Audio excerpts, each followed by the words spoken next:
sikit daripada muka aku.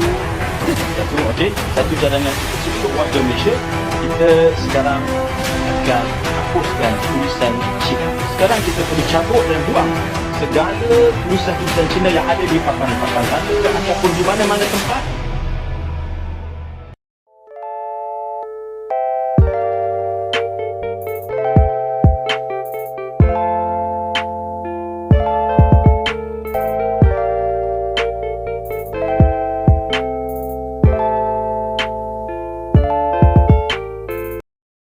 Satu jalur rasisme ialah fahaman perkauman. Fahaman perkauman akan membenci orang asing yang berbeza dari kumpulan sendiri. Jangan silap faham, rasisme bukan hanya dimiliki oleh orang yang berkulit putih. Yang berkulit hitam, berkulit sawo matang atau berkulit kuning pun berkeupayaan untuk menjadi rasis. Asas rasisme bukan warna kulit. Analisis sistem. Analisis sistem merupakan satu kaedah bagi membentuk sesuatu permasalahan daripada berleluasa. Kaedah ini juga merupakan satu kaedah yang boleh dilakukan oleh berbagai pihak, sama ada kerajaan maupun rakyat, bagi mencapai keamanan sesama masyarakat. Antara sistem yang digunakan oleh kerajaan ialah yang pertama ialah Wawasan 2020. Wawasan 2020 ini adalah di bawah pemerintahan Tun Dr. Mahathir Mohamad. Inisiatif ini juga ditubuhkan bagi menyatukan semua etnik di Malaysia dan juga dapat melahirkan warga negara yang mempunyai rasa berkepunyaan sebagai satu bangsa. Inisiatif yang kedua ialah Gagasan Satu Malaysia. Gagasan Satu Malaysia ialah di bawah pemerintahan Datuk Seri Muhammad Najib Tun Razak. Usaha ini juga berkait dengan Wawasan 2020. Usaha ini adalah untuk merupakan dasar untuk menolong kaum Bumiputera dan matlamatnya ialah idea satu bangsa tanpa mengira kebudayaan. Dan yang terakhir ialah mengadakan program rumah terbuka. Contohnya program Majlis Rumah Terbuka Malaysia Aidilfitri yang ke-2022. Program ini dapat menyemarakkan semangat toleransi dan menyebabkan masyarakat akan menghormati antara satu sama lain. Tahap perkembangan dari tahun 1969 sehingga 2021. Pada tahun 1969, terjadinya peristiwa 13 Mei iaitu berlakunya konflik perkauman di Malaysia. Peristiwa ini terjadi kerana orang Melayu dibiarkan miskin dan kurang berpendidikan berbanding kaum Cina yang selangkah ke hadapan. Peristiwa ini menjadi usaha kerajaan dalam menangani isu perpaduan. Pada tahun 1970, Rukun Negara diisytiharkan pada 31 Ogos, sempena ulang tahun kemerdekaan Malaysia yang ke-13. Tujuan Rukun Negara ialah membentuk perpaduan yang kukuh dalam kalangan masyarakat. Pada tahun 1971, dasar ekonomi baru diperkenalkan.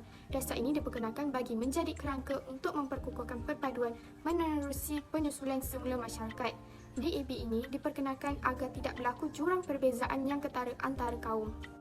Pada tahun 2003 pula, Dasar Sosial Negara diperkenalkan pada 19 Februari 2003 yang bermatlamat mewujudkan masyarakat Malaysia yang maju dari segi sosial, ekonomi dan teknologi. Dasar Keselamatan Negara diperkenalkan pada tahun 2017. Dasar ini ditubuhkan untuk menangani masalah dan ancaman yang dihadapi di Malaysia. DKN ini dapat mempertahankan dan menjadikan Malaysia bebas dari segala ancaman yang bersifat fizikal yang mempengaruhi fikiran rakyat. Seterusnya, pada tahun 2019, Tun Dr. Mahathir telah merancangkan Dasar Komuniti Negara. Ia merupakan satu pendekatan dalam membentuk komuniti yang lebih peka terhadap isu-isu sosial dalam masyarakat dan dapat mewujudkan suasana yang harmoni. Pada tahun yang sama, Dasar Kebudayaan Kebangsaan diperkenalkan agar dapat mewujudkan sifat perpaduan dalam kalangan masyarakat. Ini agar nilai-nilai murni diterapkan dalam diri bagi mengelakkan berlakunya isu perkauman. Akhir sekali, Tan Sri Muhyiddin Yassin memperkenalkan Dasar Perpaduan Negara pada tahun 2021. Dasar ini bertujuan untuk mengukuhkan perpaduan dan integrasi nasional berteraskan perlembagaan. Selain itu, membentuk identiti nasional dengan semangat jati diri patriotik, prihatin, toleransi dan akhir sekali dapat melahirkan masyarakat yang menghargai dan mengamalkan perpaduan. Seterusnya ialah kesan kepada kemajuan sosial terhadap isu perkauman. Apa itu kemajuan sosial?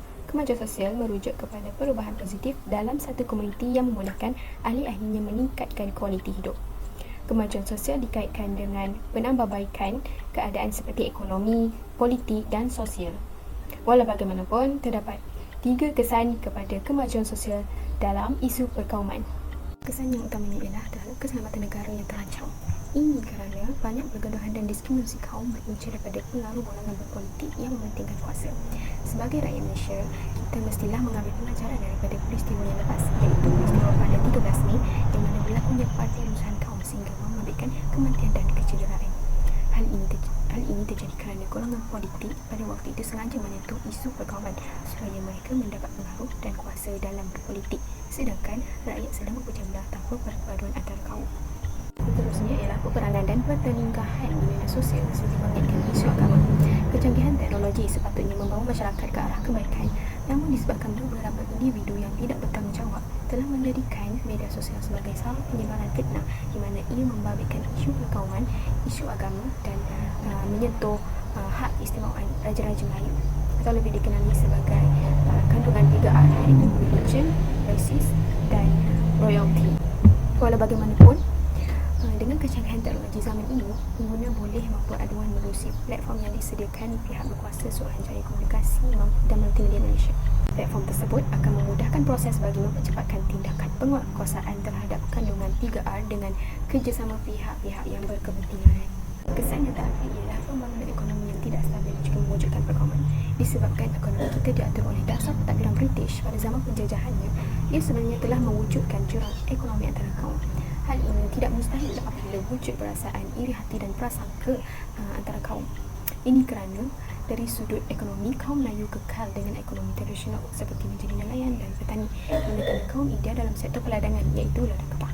Manakala sektor perdagangan dan perlombongan didominasi oleh kaum Cina.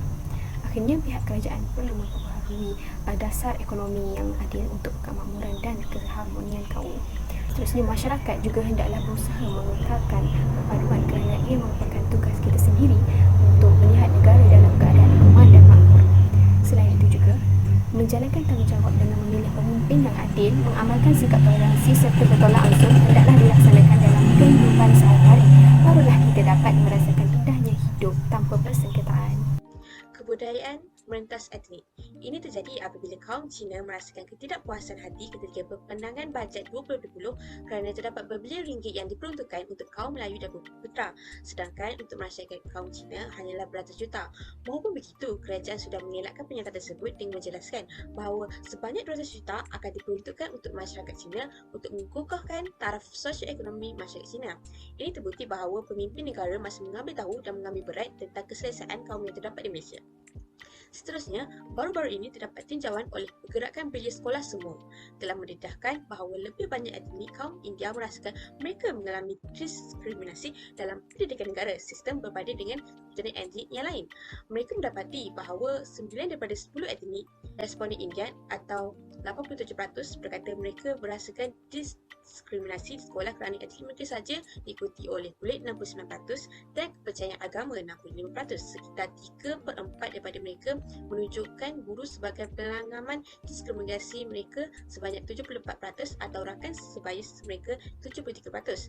Tinjauan itu juga mendapati bahawa 54% responden etnik India mengatakan mereka mengalami masalah lisan diskriminasi, diikuti oleh 40% yang mengatakan mereka dinafikan akses kepada peluang kerana aktiviti mereka berbanding kumpulan etnik yang lain, serta 90% daripada kumpulan responden yang sama juga berkata tiada siasatan atau tingkatan yang berlaku selepas melaporkan pengalaman mereka dirasakan diskriminasi kepada pihak berkuasa. Manakala masyarakat Melayu dan Putra menyatakan bahawa media sengaja mengapi semangat perpaduan dan kebencian. Oleh itu, kaum Cina dan kaum India serta kaum-kaum yang lain terdapat di Malaysia merasakan mereka rasis, sedangkan media hanya menggunakan untuk mengapi-ngapikan untuk memecah belahkan kaum yang terdapat di Malaysia. Tanggungjawab sosial dapat didefinisikan sebagai komitmen, kewajipan atau tanggungjawab individu maupun organisasi untuk mengekalkan tingkah laku tertentu sehingga dapat menyumbangkan manfaat kepada pembangunan masyarakat dan juga alam sekitar. Mengapa tanggungjawab sosial dan korporat ini sangat penting? Ini kerana sekiranya semua anggota masyarakat dapat menjalankan tanggungjawab masing-masing, masalah sosial yang berlaku dalam negara seperti rasisme dan diskriminasi dapat dibanteras dan diminimumkan. Tanggungjawab sosial yang pertama adalah sebagai rakyat. Antara tanggungjawab sosial yang boleh dilakukan sebagai rakyat adalah menjadi ejen moral. Bagaimanakah dengan menjadi ejen moral ini mampu melaksanakan tanggungjawab sosialnya sebagai rakyat? Seseorang individu itu perlu mengamalkan nilai etika dan akhlak yang baik dan haruslah memastikan dirinya supaya tidak berada di bawah pengawasan agensi penguatkuasaan luaran dan juga ancaman. Seterusnya, tanggungjawab sosial terhadap profesional ataupun sebagai seorang pekerja juga mampu membantu masalah rasisme dan diskriminasi daripada berlaku di tempat kerja. Dengan adanya nilai dan etika di tempat kerja, ia dapat menghalang mana-mana para profesional daripada mengambil kesempatan daripada pekerja atau syarikat lain. Contoh yang paling kerap berlaku ialah apabila dalam sesebuah mesyuarat, pendapat ahli yang lain langsung tidak diendahkan dan tidak diterima kerana berasakan ia tidak penting. Tanggungjawab sosial yang dapat membantu mengelakkan gejala rasisme dan diskriminasi yang seterusnya ialah tanggungjawab organisasi atau korporat. Tanggungjawab ini dapat dijalankan apabila sesebuah organisasi, syarikat atau korporat melakukan kewajipannya untuk menguruskan organisasi untuk membuat keputusan dan mengambil tindakan yang membantu dalam kebajikan dan kebaikan kepada masyarakat dan organisasi.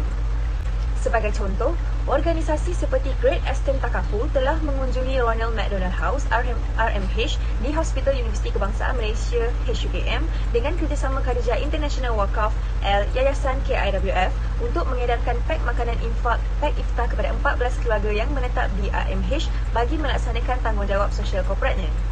Intihannya, masalah perpaduan seperti rasisme dan diskriminasi dalam negara Malaysia dapat dielakkan dan dikurangkan apabila setiap individu dan syarikat mampu menjalankan tanggungjawab sosial masing-masing. Setiap tanggungjawab yang dilaksanakan akan mampu memberikan kesan dan impak yang sangat baik sekaligus membawa kepada keamanan dan kesejahteraan negara. Sekian sahaja pembentangan dari kumpulan kami mengenai masalah rasisme dan diskriminasi dalam negara Malaysia.